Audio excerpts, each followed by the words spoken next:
សកម្មភាពអំណានគ្រួសារគណៈទី1គោនៃសាលាបឋមសិក្សាវត្តកំឆេងពុកម៉ែបងប្អូនទាំងអស់គ្នាឃើញសកម្មភាពទាំងអស់នេះហើយក៏សូមជួយគ្រប់គ្រងនិងshareចែករំលែកដើម្បីឲ្យ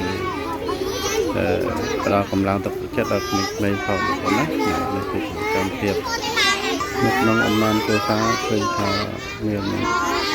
តាម៉ាក់បានមកជួយគ្រប់គ្រងលើកចិត្តដល់កូនគ្រប់គ្នាក្នុងការអានសិភៅដល់ទឹកចិត្តដល់កូនស្វែងការអានស្វែងសិភៅចូលចិត្តអានឲ្យជួយអានបងប្អូនទៅឲ្យសកម្មភាពទាំងនេះ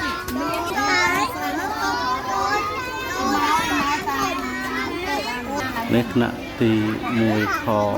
ណាចាំពេលកូនកំពុងតែអាន